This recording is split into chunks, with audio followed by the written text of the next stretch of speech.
नमस्कार। प्रवास साक्षी news network और आप सभी का स्वागत है।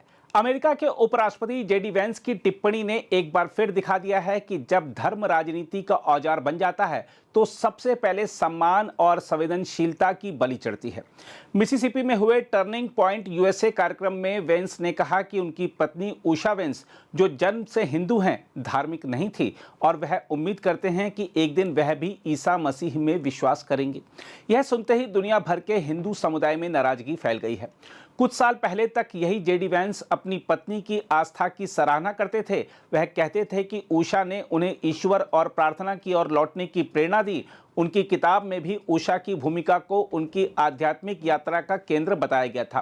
पर अब वही व्यक्ति अपनी पत्नी के धर्म को अधूरा बताने लगे हैं, क्योंकि आज वह राजनीति के ऐसे दौर में हैं जहां धर्म सिर्फ आस्था नहीं बल्कि चुनावी हथियार बन चुका है।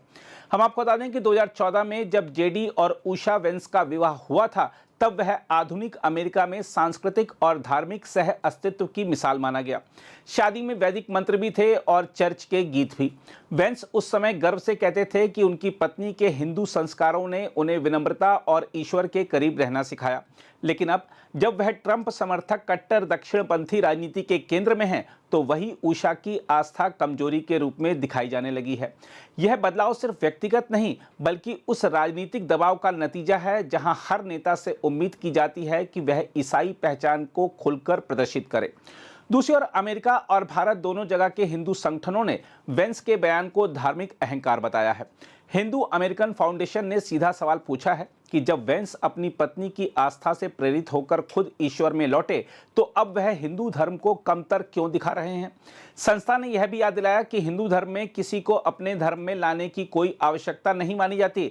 हिंदू दर्शन बहुलता और सह अस्तित्व पर टिका है। यह मानता है कि सत्य एक है परंतु उसे पाने के कई मार्ग हैं। इसके विपरीत वेंस का कहना है कि वह उम्मीद करते हैं कि उनकी पत्नी कभी ईसा को अपनाएंगी। इस विचारधारा के बिल्कुल खिलाफ है। देखा जाए तो असल समस्या यह नहीं कि वेंस ईसाई हैं, समस्या यह है कि उन्होंने अपनी पत्नी के विश्वास को कमतर दिखाकर अपनी धार्मिक श्रेष्ठता साबित करने की कोशिश की। यही बात हिंदू समुदाय के लिए अपमानजनक है। वैसे जेडी वेंस का यह बयान अमेरिकी राजनीति के एक बड़े बदलाव का संकेत है, जहां आस्था अब निजी नहीं रही बल्कि सार्वजनिक प्रदर्शन का विषय बन गई है। मागा यानी मेक अमेरिका ग्रेट अगेन आंदोलन के भीतर अब धर्म केवल आध्यात्मिक नहीं बल्कि पहचान और वोट का प्रतीक बन चुका है। वेंस का यह कहना कि ईसाई होना मतलब दूसरों के साथ अपने विश्वास को साझा करना, इस मानसिकता को दिखाता है जिसमें साझा करना दरअसल मनवाना बन गया है।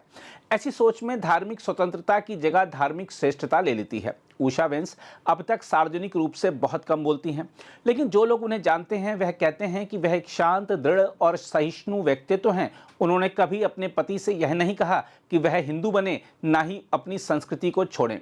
उनके जीवन में धर्म एक संतुलन और संवाद का माध्यम रहा है। इस पृष्ठभूमि में जेडी वेंस का बयान न केवल उनके प्रति अन्याय है बल्कि उन लाखों अंतर धार्मिक परिवारों का भी अपमान है जो प्रेम और परस्पर सम्मान पर टिके हैं। इसमें कोई दो राय नहीं कि जब धर्म प्रचार बन जाए तो प्रेम खो जाता है। जेडी वेंस की यह टिप्पणी यह दिखाती है कि राजनीतिक महत्वाकांक्षा कैसे व्यक्तिगत रिश्तों और धार्मिक संवेदनाओं को निगल जाती है। जो व्यक्ति कभी अपनी पत्नी के धर्म से प्रेरणा लेता था, आज उसी धर्म को अधूरा बताकर अपने वोटरों को खुश कर रहा है। यह घटना सिर्फ अमेरिका के लिए नहीं बल्कि पूरी दुनिया के लिए एक चेतावनी है कि जब धर्म संवाद की जगह प्रचार का माध्यम बन जाता है तो सत्य की जगह सत्ता ले लेती है। उषा वेंस की आस्था, उनकी शांति और उनका मौन दरअसल उस हिंदू विचार की ताकत है जो बिना प्रचार के भी जीवित है।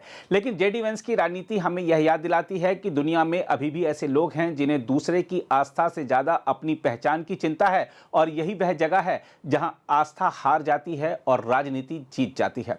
जेडी वेंस की टिप्पणी न केवल एक पत्नी के सम्मान का हनन है बल्कि उन लाखों अंतर धार्मिक परिवारों के लिए भी अपमानजनक संदेश है जो संवाद और सह अस्तित्व पर विश्वास करते हैं। बहरहाल वेंस का यह राजनीतिक बपतिस्मा शायद उन्हें मागा समर्थकों की तालियां दिला दे, लेकिन इससे उन्होंने उस अमेरिका की उस भावना को कमजोर किया है जो विविधता और समानता पर टिकी है।